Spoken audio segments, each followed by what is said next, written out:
The Stout. John McCaham. Say with me, John McCaham. Stout is the story of heartlessness. सर्द में रवैये. ये Ireland का एक सहेली गांव है, समंदर किनारे. छुट्टियां मनाने के लिए बेहतरीन जगह है. एक टीचर जिसकी वाइफ की डेथ हो चुकी है, अपने बेटे के साथ यहाँ छुट्टियां मनाने आया है. वो चाहता है कि उसका बेटा बैंकर बने. बेटा अपने अंकल को फॉलो करता है जो सर्जन है और डॉक्टर बन रहा है. लड़का अपनी लंबी टांगों के साथ गोल्फ खेलने के लिए बाहर निकलता है. रफ टफ घास उगा हुआ है तो दूर देखता है एक स्टाउट ने न्योले की तरह का एक वैशी जानवर है जिसने खरगोश को दबोच रखा है. खरगोश के कान के पीछे जगलर वेन है, उसने उसे काट दिया है और उसका ब्लड सक कर रहा है. लड़का आगे बढ़ता है, स्टाउट पीछे हटता है. लड़का एक स्ट्रोक के साथ खरगोश को हिट करता है और रैबिट वहीं पर बेकार हो जाता है, मर जाता है. दोनों कानों से लड़का पकड़ता है और कहता है कि इस रैबिट को मारने से मेरी गेम में खलल पैदा हुआ है. और उस रैबिट को कान से पकड़कर, दोनों कानों से पकड़कर लटकाता हुआ वो घर ले आता है. रास्ते में स्टाउट उसे 2 मरतबा क्रॉस करता है और देखता है कि रैबिट मर गया कि नहीं, या मेरा शिकार ये ह्यूमन क्यों लेकर जा रहा है. लड़का घर आता है, फादर को बताता है उसने इस तरह से इस रैबिट को स्ट्राइक किया और ये पकाया जाएगा, मैं इसको छील देता हूँ. फादर कहता है हो सकता है मिस मैकैब इवनिंग डिनर में इस रैबिट को एंजॉय करे. मिस मैकैब कौन है? लड़का इस डिस्कशन में सोचता है कि उसके फादर ने किस तरह दूसरी शादी के लिए उससे अप्रूवल ली, और वो फ्लैशबैक टेक्निक के साथ पीछे जाता है. वो माजी के बारे में सोचता है कि माजी करीब में उसके फादर ने किस तरह उसे कहा था कि मैं शादी करना चाहता हूँ, तुम्हें कोई एतराज़ तो नहीं, मुझे तुम्हारी अप्रूवल चाहिए. लड़के ने कहा मुझे कोई एतराज़ नहीं, हालांकि ऐसा उसने अनविलिंगली कहा. टीचर ने ऐड दी न्यूज़पेपर में, मैं 52 ईयर्स ओल्ड हूँ, कंपेनियनशिप चाहता हूँ शादी के लिए. बहुत सारे रिप्लाईज आए. टीचर ने बहुत कुछ एनालाइज किया, बहुत सारी मीटिंग्स की, बहुत सारे इंटरव्यू हुए. आखिर मिस मैकैब को सिलेक्ट कर लिया गया. मिस मैकैब सिंपल है, ऑर्डिनरी है, थोड़ी सिक है, उसको रोमेटिज्म बीमारी है, उंगलियां मुड़ जाती हैं, घुटने थोड़े से जॉइंट ख़राब हो जाते हैं, लाइक दिस. थोड़ी बोर मूड की. और मिस मैकैब ने भी शायद इसीलिए सेलेक्ट किया कि टीचर भी थोड़ा मेरे जैसा ही है, ऐसा ही बोर है, सिंपल है, ऑर्डिनरी है, शो ही नहीं है. अब मिस मैकैब यहाँ डिनर पर आ रही है और विद इन डेज शादी होने वाली है.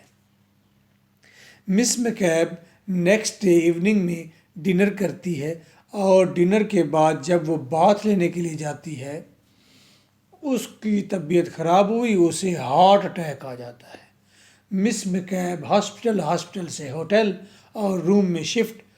और फादर उसका पता लेने के लिए जब होटल में जाता है तो वो बाहर से ग्लैंस करता है विंडो से और उसे पता चलता है मिस मैकैब को माइल्ड हार्ट अटैक आया है. वो लड़के से कहता है चलो बेटा भागो यहाँ से, आओ जल्दी करो. वो सामान समेटने लग जाता है और कहता है हमें यहाँ से फ़ौरन निकलना है. लड़का कहता है ये थोड़ा कॉम्प्लिकेटेड एटीट्यूड रिस्पॉन्स रवैया है, आपको मिस मैकैब को बताना तो चाहिए कि ब्रेकअप हो चुका है. लेकिन फादर किसी फेयर में, किसी सेल्फिशनेस में वो ऐसा भी नहीं करना चाहता कि मिस मैकैब को कोई तसल्ली की बात करे।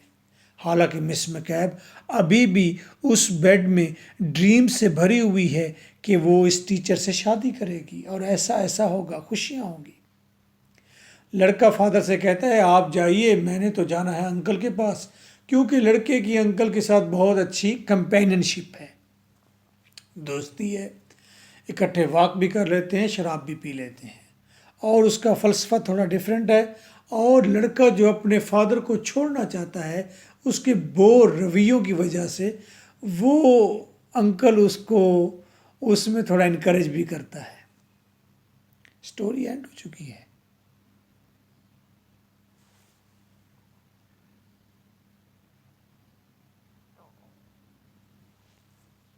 साबित क्या हुआ? साबित हुआ the man is a selfish animal. Aristotle ने कहा था man is a social animal, और अब हम कह रहे हैं man is a selfish animal. Second, अगर मिस मैकैब को देखें तो पीबी शेली याद आ जाता है। पीबी शेली कहता है we have to suffer alone in this world, nobody can feel our losses as deep as we ourselves. अपने दुखों को हमें खुद ही झेलना पड़ता है। कोई भी हमारे दुख को इतना महसूस नहीं कर सकता जितना कि हम खुद कर सकते हैं। आपका हाथ कट जाएगा तो जो दुख आपको है ना पेरेंट्स को होगा ना आपकी वाइफ को होगा। एक और एंगल भी है।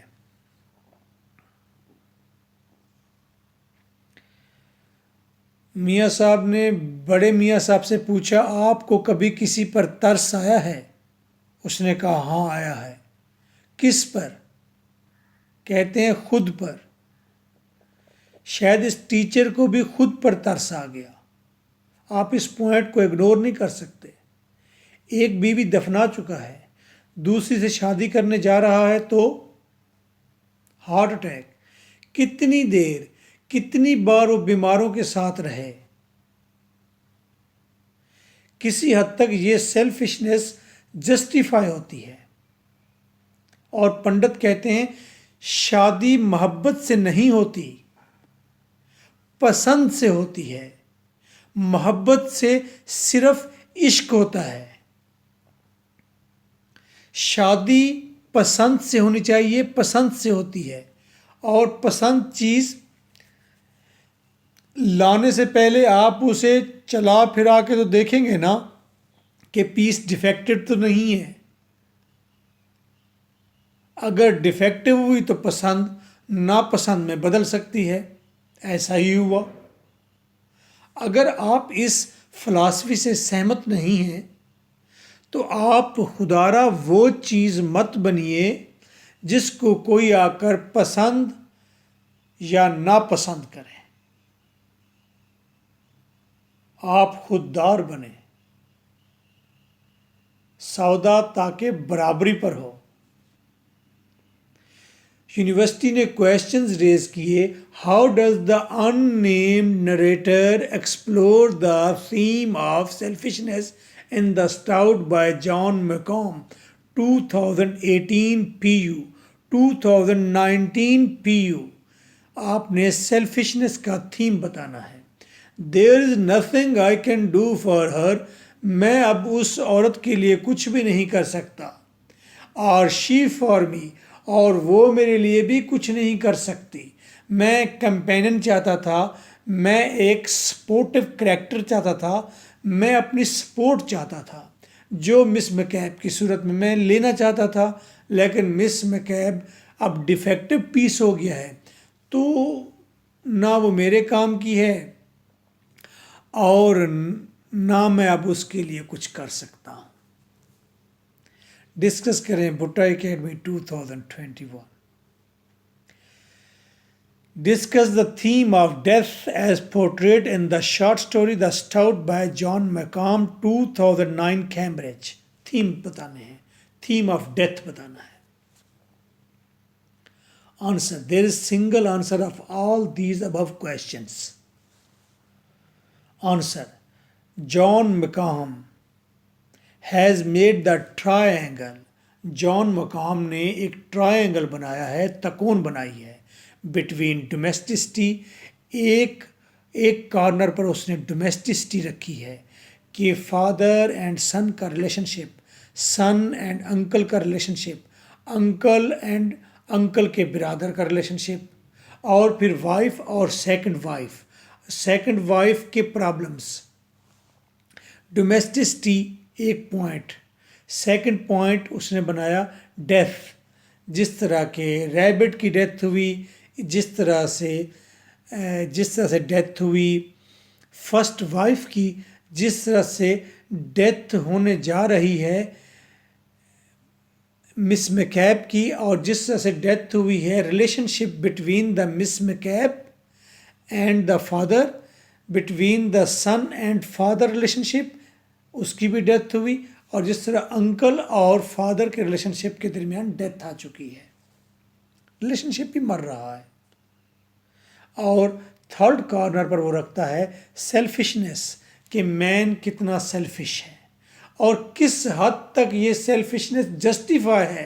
ओहो, आप यूँ मत लीजिए, अगर एक शख्स ने कहा कि फ़लाँ शख्स जस्ट सेल्फिश है, आपने कहा हाँ हाँ सेल्फिश है, बुरी बात है, ये कोई लर्नड लोगों का एटीट्यूड नहीं होता। You have to watch the causes. आप किसी बुरी चीज़ को भी देखें क्या वो जस्टिफाई होती है कि नहीं होती। This is also a point. ये एक लर्नड पर्सन का एटीट्यूड होता है। ये नहीं कि किसी ने कह दिया सेल्फिशनेस गलत है तो आपने कहा गलत है, ग्रीड गलत है तो आपने कहा बिल्कुल गलत है जी, नहीं होनी चाहिए। हालांकि आप उसको पूरी डेप्थ के साथ फील नहीं करते, क्योंकि आप वही काम खुद से कर रहे होते हैं। आप ग्रीडी भी होते हैं, आप सेल्फिश भी होते हैं, लेकिन दूसरी तरफ आप कह रहे होते हैं ये बुरी चीज़ें हैं। नो, लर्नड पर्सन बुरी चीज़ जो सारा माशरा कह रहा होता है उसे भी देखता है ये कितने % जस्टिफाइड भी है, ये होनी ज़रूरी भी है। ग्रीड आपके अंदर से ख़त्म हो जाए टोटल तो आप करेंगे क्या? आपको तो पूरी दुनिया बेजार सी नज़र आएगी। तो ये टॉपिक नहीं है। टॉपिक ये है कि अब सेल्फिशनेस को देखना है, डेथ को देखना है और डोमेस्टिसिटी को देखना है, एनालाइज करना है। ये नोट्स और ऑडियो लेक्चर्स LLB पार्ट 2 हो, 5000 पार्ट 1 हो, 5000 साथ क्रिएटिव राइटिंग हम फ्री देते हैं। ये बताना ज़रा ज़रूरी होता है, थोड़े पैसे आ जाते हैं।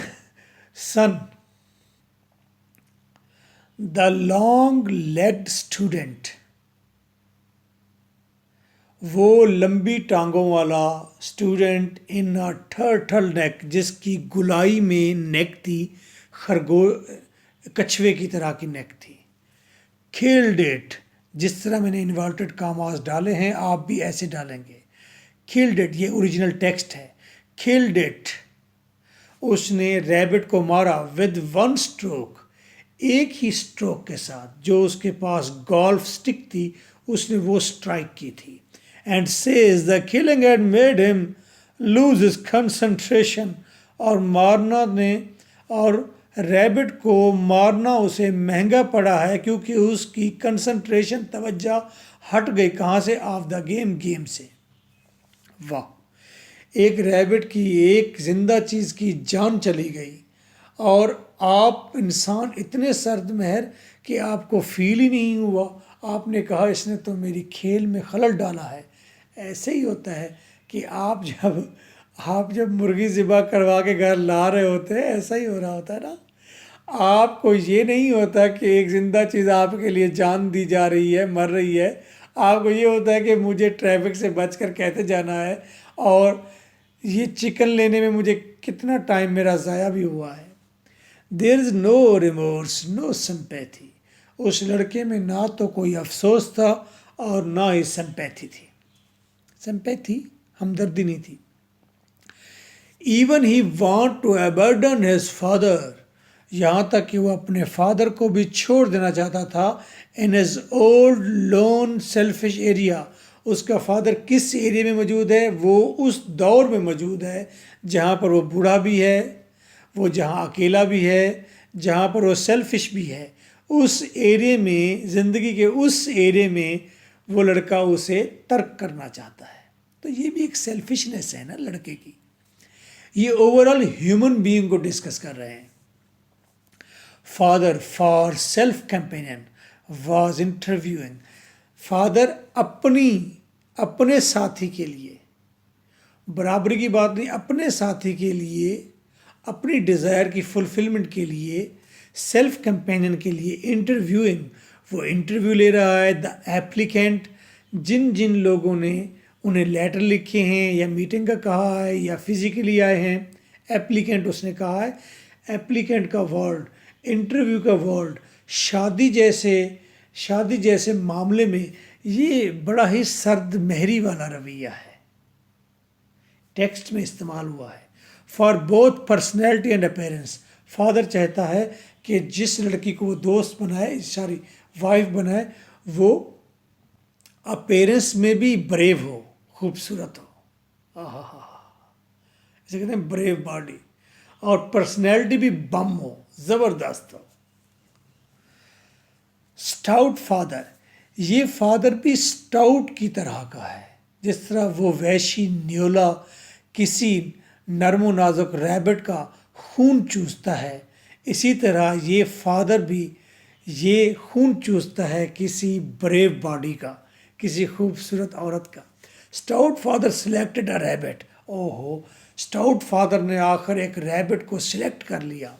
उसका नाम है मिस मैकैब, हु वॉज विद रोमिटिज्म, जो रोमिटिज्म के साथ है, जॉइंट और उंगलियों के प्रॉब्लम के साथ है, टेढ़ी हो चुकी हैं उसकी उंगलियां, डल है, ऑर्डिनरी है, नॉट फ्लैशी, बहुत भरा भरा जिस्म उसका नहीं है, नॉट शोई, ज़्यादा शोखी भी नहीं है, एंड सिकली, ज़रा बीमार रहती है, लाइक फादर, ऐसी है जैसे कि वो फादर है, जैसे वो आदमी है वैसे ही वो है।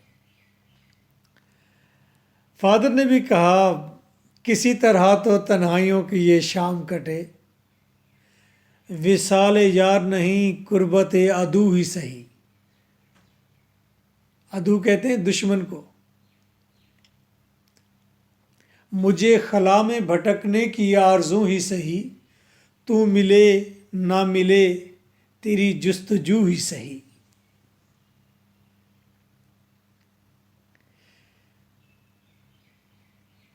करीबा शबे तन्हाई कि तुझसे प्यार करें, तमाम दिन की थकन का इलाज तू ही सही।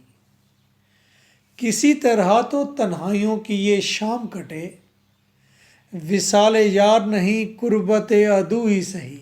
वो कहते हैं शाम इतनी तन्हाई वाली है, किसी तरह तो ये शाम कटे, अगर कोई दोस्त महबूब नहीं आता तो आज कोई दुश्मन ही आ जाए, उससे कोई ले दे करके वक्त ही गुजारे। तो फादर ने गनीमत जाना, चलो कोई आ गया है। Very evening she got a mild heart attack. उसी शाम खरगोश खा के उसको तो आ गया हार्ट अटैक।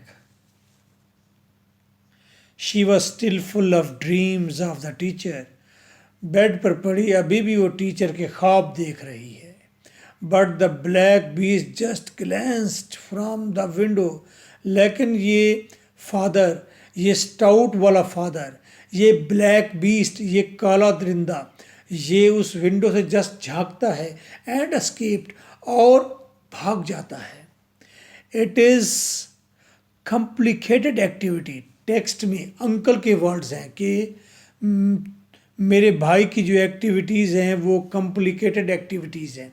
ये कॉम्प्लिकेटेड एक्टिविटी थी, कॉम्प्लिकेटेड रिस्पॉन्स था। क्यों कॉम्प्लिकेटेड, पेचीदा है ये response? It is intellectual honesty. एक तरफ तो ये अकली ईमानदारी थी कि पीस डिफेक्टिव हो गया तो इसको छोड़ देना है और यहाँ से भाग जाए। कहीं ऐसा ना हो कि उसे सिंपैथी जताने जाऊं और फिर एंगेज हो जाऊं उसके साथ। एक तरफ तो इंटेलेक्चुअल ऑनेस्टी है, दूसरी तरफ इट इज़ इमोशनल डिसऑनेस्टी। ये जज्बात की डिसऑनेस्टी है कि आपने दूसरे को इनकरेज किया, उसके ड्रीम्स, उसके जज्बात, उसकी डिज़ायर्स, और फिर आपने एकदम से कट कर दिया। It is liability rather than an asset. अब ये खातून एक जिम्मेदारी बन जाती है उसके लिए, बजाय इसके कोई फ़ायदा देने वाला एसेट बनती। एसेट और लाइबिलिटी में फ़र्क होता है। जैसे एक मैं टेक्निकल बात करूं, रॉबर्ट कियोस्की कहता है, your big house is your liability. अगर आपका घर बहुत बड़ा है तो ये आपके ऊपर जिम्मेदारी है, ये आपकी जेब पर भारी है, इसकी मेंटेनेंस। हालांकि आप छोटे घर में रह सकते हैं। वो कहते हैं बड़े घर की बजाय अगर आप एक शॉप ले लेते हैं या आप कुछ इन्वेस्टमेंट कर देते हैं, वो पैसा बचाकर 2 कनाल के घर में रहने की बजाय आप 5 मरले के घर में रहें, जो पैसा बाकी बचा है उसे कहीं इन्वेस्टमेंट करें, तो दिस इज़ योर एसेट। क्योंकि वो पैसा आपका मज़ीद पैसा कमा कर लाएगा और आपको आज़ाद रखेगा। ये फ़लसफ़ा सुनने के लिए और इस लाइन में मैच्योर होने के लिए, चाहे आप लॉयर हैं, चाहे आप बेरोज़गार हैं, चाहे आप बिजनेसमैन हैं, आप कोई बला भी हैं, आप रिच डैड पुअर डैड को मैंने आसान करके 20-20 मिनट्स के मैंने लेक्चर्स दे दिए हैं। 15 लेक्चर्स दे दिए हैं जो मेजर लेक्चर्स थे। कुछ लेक्चर उसके आने भी हैं जिनको बहुत कम लोगों ने ले गए, लेकिन वो हाईली पिथी हैं। वो आपका ज़िंदगी, बिजनेस, जॉब, काम के हवाले से व्यू बिल्कुल बदल देंगे और आप बहुत मैच्योर हो जाते हैं। ये छोटा सा कोर्स है 15 दिनों का, एक लेक्चर डेली सुने, आपको मज़ा आएगा।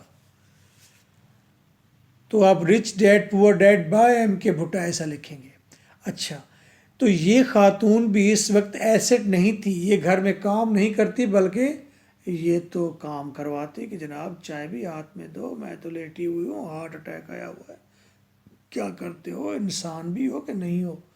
It is inhumanity. उस लड़की को, उस औरत को जो 40 ईयर्स ओल्ड थी, उसको इस सिचुएशन में छोड़ कर जाना, ये गलत बात है।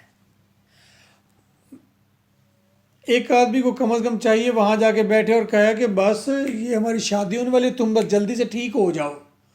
उसे ठीक करे, स्टैंड करे, स्टैंड करने के बाद देखे कि अगर वो स्टैंड हो गया तो शादी कर ले उससे।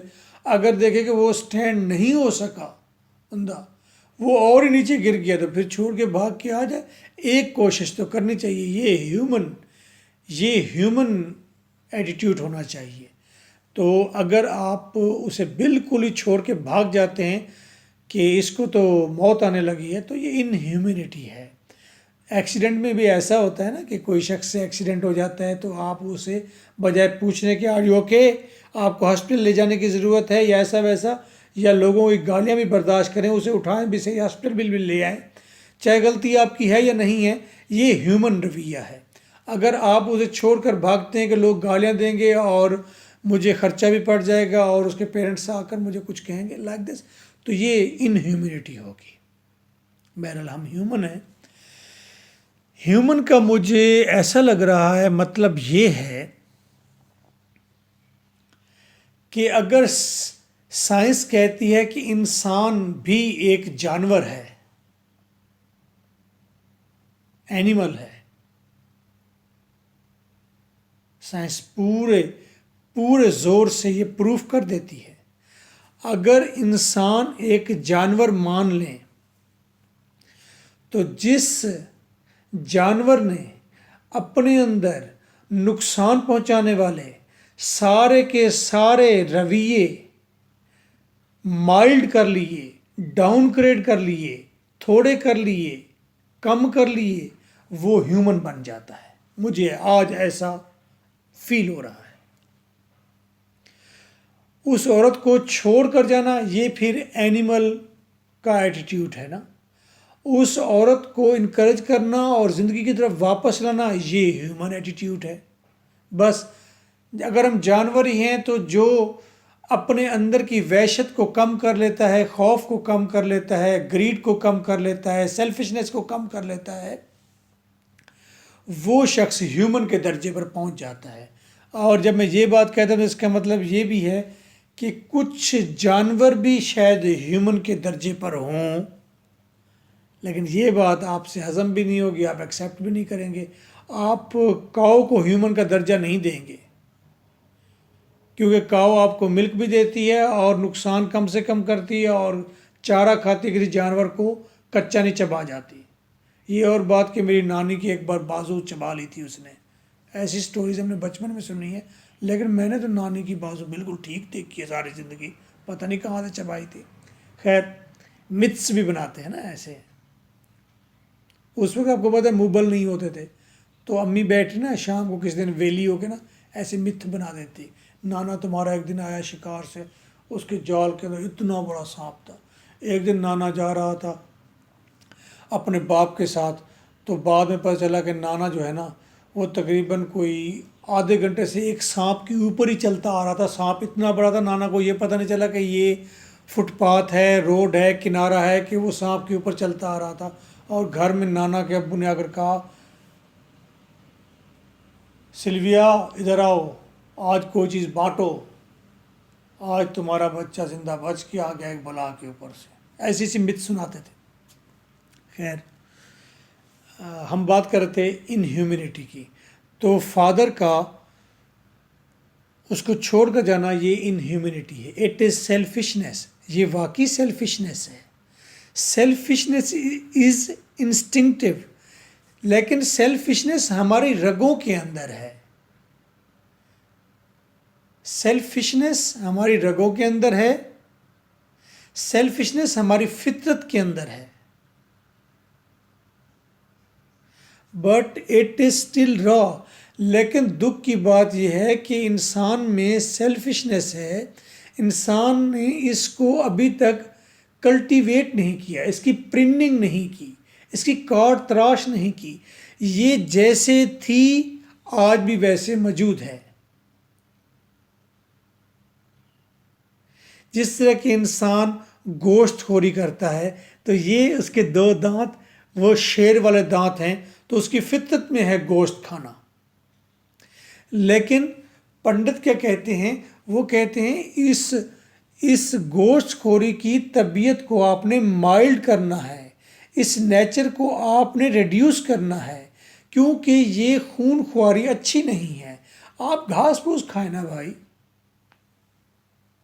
सब्जियां खाएं, कम नुकसान करें। होती तो वो भी जिंदा है, लेकिन उसे कम से कम इमोशन वाली चीज़ों को आप खाएं। अच्छा, खाते हैं। Selfishness is instinctive, it is still raw, dire need to downgrade it. Selfishness को रिड्यूस करने की ज़रूरत है। अगर छोटे पैमाने पर रिड्यूस करेंगे तो ओवरऑल पूरे ह्यूमन बीइंग के अंदर सेल्फिशनेस कम होगी। कोई अमेरिका किसी अफगान को नहीं मारेगा कि इस बेस पर कि हम तो बड़ी ज़बरदस्त इकॉनमी, हमें मज़ीद तरक्की करनी है। कोई भी ऐसी इकोनॉमिकल पॉलिसीज़ नहीं बनेगा जिससे दूसरे कंट्री को, उसके राइवल कंट्री को नुकसान पहुंचे और वहाँ के लोग भूख से मर जाए। सेल्फिशनेस कम होगी तो ओवरऑल बैनुल अक़वामी कम हो जाएगी। अंकल्स फिलॉसफी देखिए, अगर तो आपसे अंकल की फ़िलासफ़ी पूछी जाए तो फिर आपने ये फ़िलासफ़ी डिस्कस करनी है, अदरवाइज़ ये पैराग्राफ स्किप कर देना है। अगर ये फ़िलासफ़ी पूछी जाए तो फिर कोई और पैराग्राफ भी आप स्किप कर सकते हैं, फर्स्ट पैराग्राफ स्किप कर सकते हैं आप, यानी कि फर्स्ट एंड लास्ट पैराग्राफ आप स्किप कर सकते हैं, बाकी आपने लिखना है। Uncle's philosophy, life seems to have no purpose.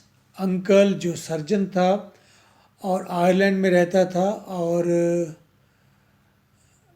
Teacher का भाई है, और बेटा इस अंकल से काफ़ी वो रखता है, काफ़ी दोस्ती रखता है या उसे फॉलो करता है। लाइफ सीम्स, उसकी एक फ़िलासफ़ी है, वो कहता है life seems to have no purpose.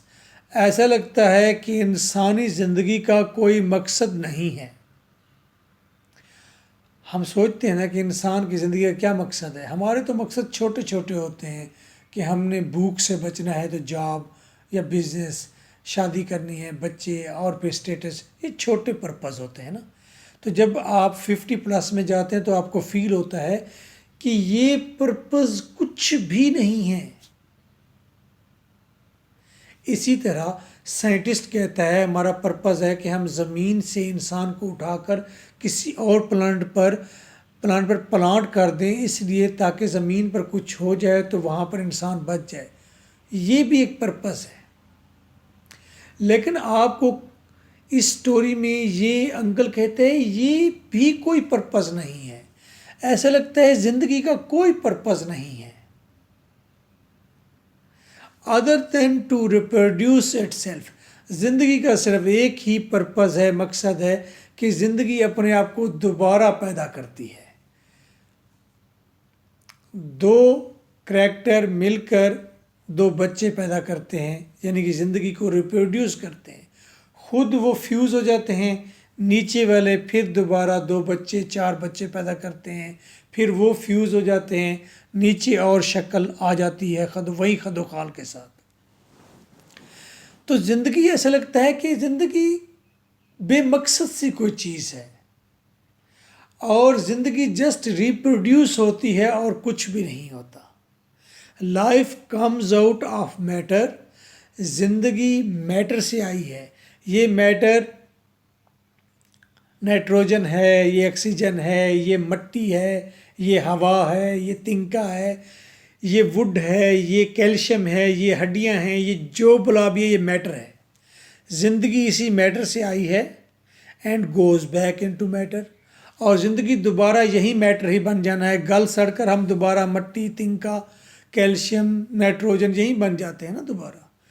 We inherited. हम इस ज़िंदगी को उधार लेते हैं विरासत में। And pass it on. और फिर अगले को ज़िंदगी विरासत में दे देते हैं। दो लोगों ने शादी की, बच्चे पैदा किए, तो उन्होंने अपनी ज़िंदगी आगे ट्रांसफ़र कर दी और ज़िंदगी आगे विरासत में चली गई और वो खुद मर गए पीछे से। We might as well take as decent a care of it.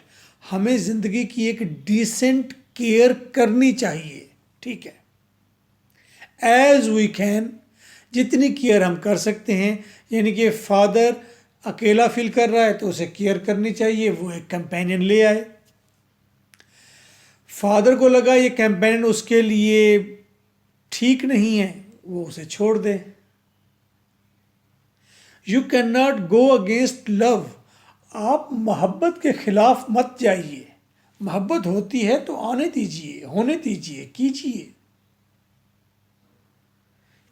And not be in error. और ना ही गलती कीजिए। आप मुर्दे को तो उठा कर नहीं ले आएंगे ना कि ये मेरा कंपेनियन है, वो तो गल सड़ जाएगा, बदबू करेगा, नुकसान देगा, आप परेशान हो जाएंगे। आप मुर्दे को नहीं लाएंगे, आप जिंदा को लाएंगे। और आप मोहब्बत करें वालदैन से, बच्चों से या दोस्तों से, या जो मोहब्बत जिससे होती है, असली बात आपको पता है असल में मोहब्बत किससे होती है, बाकी तो सब बातें हैं भाई। सो बी सेल्फिश। मोहब्बत एक खूबसूरत वारदात है और ये वारदात करने से 90% लोग बाज नहीं आते और वो ज़िंदगी महसूस करते हैं इसमें।